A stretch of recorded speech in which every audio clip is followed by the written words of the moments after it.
کوفہ سے شام جانے کے 3 راستے تھے۔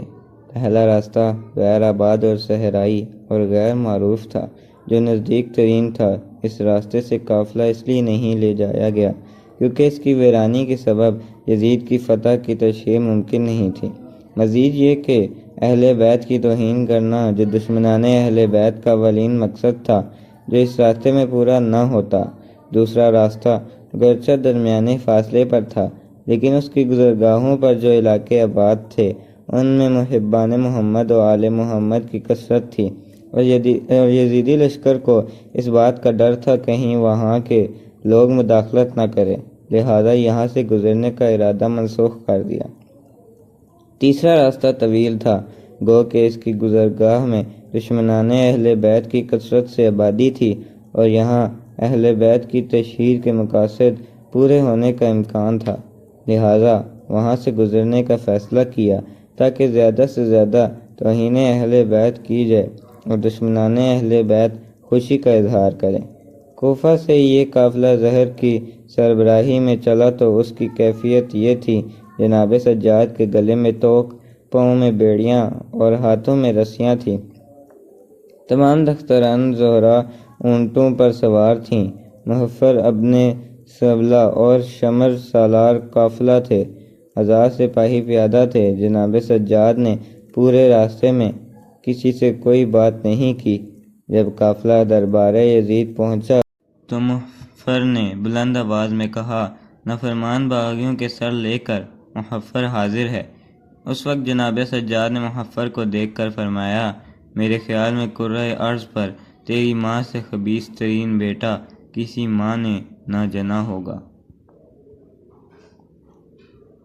جب ابن زیاد نے اسیران اہل بیت اور سر شہدائے کربلا یزید کے پاس بھیجے تو لے جانے والوں کو حکم دیا، راستے میں کہیں چھوٹی بڑی آبادی آ جائے، وہاں ان سروں اور قیدیوں کی تشہیر ضرور کرائی جائے۔ چنانچہ لوگوں نے پورے راستے میں سر مظلوم کربلا کو نیزے پر بلند کیے رکھا۔ حضرت سجاد رضی اللہ تعالیٰ عنہ سے مروی ہے کہ مجھے 10 پابستہ ایک بے مہار اونٹ پر سوار کر کے میرے پاؤں اونٹ کے پیٹ کے نیچے باندھ دیے گئے تھے۔ سر غریب زہرا نوک نیزے پر تھا اور بنات زہرا میرے عقب میں پے پلان کے اونٹوں پر سوار تھیں۔ ہمارے محافظ ہمارے ارد گرد تھے جن کے ہاتھوں میں نیزے تھے۔ اگر کوئی بچی یا مستور رہتی تو نیزوں سے سر اور پشت زخمی کیے جاتے تھے۔ یہ ملعون دریائے فرات کے کنارے چلے۔ ایک ویران مقام پر ان لوگوں نے پہلا قیام کیا۔ سر کو اپنے سامنے اور ہم قیدیوں کو اپنے سے دور ایک خاردار جگہ پر بٹھا دیا۔ شراب پی پی کر میرے بابا کے سر سے مذاق کرنے لگے۔ ایک دیوار سے ان کے سامنے ایک ہاتھ نمودار ہوا جس پر تازہ خون سے یہ شعر لکھے ہوئے تھے: کیا وہ لوگ جنہوں نے ابن فاطمہ کو شہید کیا ہے روز قیامت اس کے نانا کی شفاعت کی امید رکھیں گے؟ بخدا ان کی کوئی بھی شفاعت نہیں کرے گا اور یوم حساب یہ لوگ دائمی جہنم میں ہوں گے۔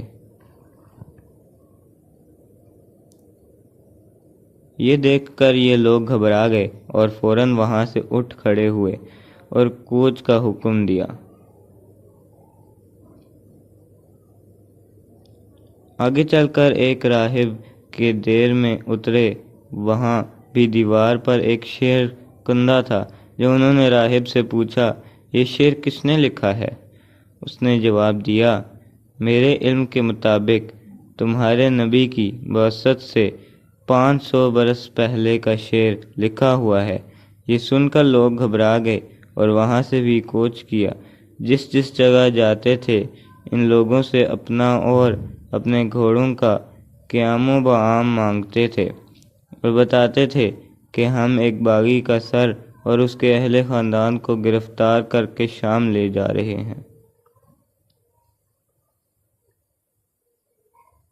جب یہ لوگ تکریت پہنچے اور تکریت کے گورنر کو انہوں نے اپنی آمد سے مطلع کیا، والی تکریت نے پورے شہر کو آراستہ کیا، اطراف و نواح سے معزز افراد کو بلایا، لوگوں کو فتح جشن منانے کا حکم دیا۔ جب داخل شہر ہوئے تو لوگوں کو بتایا یہ ایک باغی کا سر ہے۔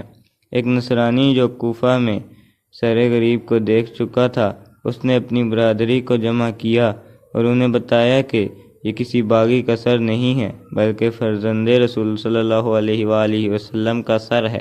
میں کوفہ میں یہ دیکھ چکا ہوں، اور جو قیدی ہیں سب آل رسول صلی اللہ علیہ وآلہ وسلم کے قیدی ہیں۔ تمام عیسائیوں نے اپنے گھر کے دروازے بند کر دیے اور خود گھروں میں خاموش ہو کر بیٹھ گئے اور کہنے لگے، اے اللہ، ہم اس قوم سے بری ہیں جنہوں نے اپنے نبی زادوں کی اولاد کو بے گناہ شہید کیا۔